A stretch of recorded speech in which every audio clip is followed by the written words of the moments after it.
आज हरियाणा के पूर्व गृह मंत्री अनिल विज पानीपत स्काईलार्क पहुंचे, जहां पत्रकारों से बातचीत करते हुए अनिल विज ने हरियाणा के अंदर तीसरी बार भाजपा सरकार बनाने का दावा किया।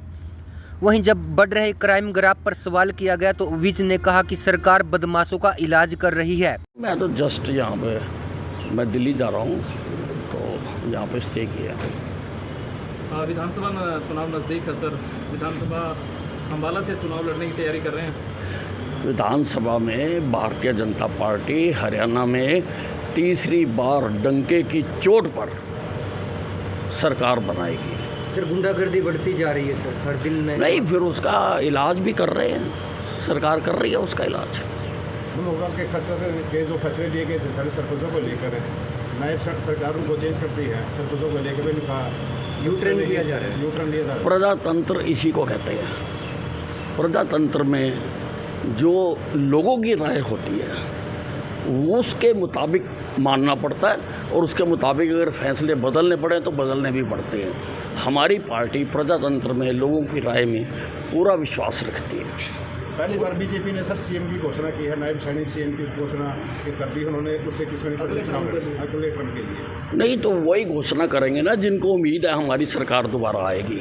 अब जिन पार्टियों को उम्मीद ही नहीं है कि उनकी सरकार बनेगी तो वो क्यों घोषणा करेंगे।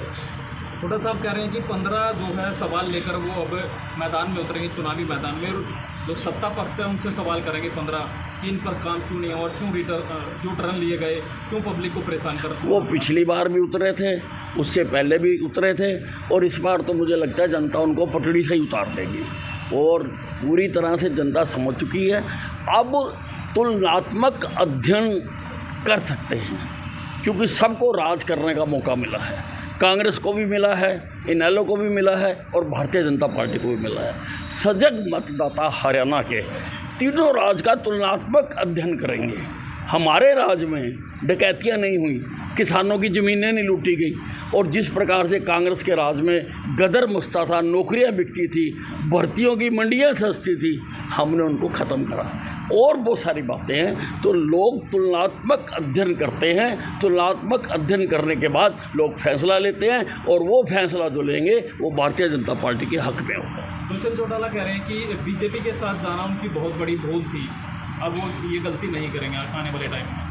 नहीं, चलो अब देखो, वो 4 साल हमारे साथ रहे हैं, और 4 साल उनको पता नहीं लगा कि मैं गलत रास्ते पर जा रहा हूँ। जब उनके साथ हमने संबंध विच्छेद कर लिया तभी पता लगा। तो सभी जिसका हाथ ना पहुँचे वो कहते हैं आम खट्टे हैं। कुछ भविष्य लगता है सर आपको जेजेपी का हरियाणा में आने वाले समय में? देखिए, राजनीतिक तौर पर केवल भारतीय जनता पार्टी का भविष्य है, बाकी सब पार्टियां इस चुनाव के बाद धाराशायी हो जाएंगी। हरियाणा में सर विधानसभा चुनाव को लेकर इनेलो और बसपा का गठबंधन हुआ जी, इसमें क्या कहना सर आपका? नहीं, चलो, कमज़ोर आदमी सहारा लेता ही है, कोई ऐसी बात नहीं है। जब आदमी कमज़ोर हो जाता है, हाथ पैर नहीं चलते हैं, तो लाठी का सहारा लेता ही है। बड़ौली को सर अध्यक्ष बनाया गया है, ब्राह्मण जाति से लेकर आए हैं। नहीं, देखिए, भारतीय जनता पार्टी जात पात की राजनीति नहीं करती है, ना हम करने देते हैं किसी को। हम मुद्दों की राजनीति करते हैं, विकास की राजनीति करते हैं, हम लोगों के कल्याण की राजनीति करते हैं, हम गरीबों को ऊपर उठाने की, अंत्योदय की राजनीति करते हैं। इस दृष्टि से हमारी पार्टी कोई भी निर्णय नहीं लेती है। ये लोगों के आंकलन जो भी करते हैं उनको ये नहीं करना चाहिए। समाज एक रहना चाहिए, जनता एक रहनी चाहिए, लोग एक रहने चाहिए, तो हम उस प्रकार से करते हैं।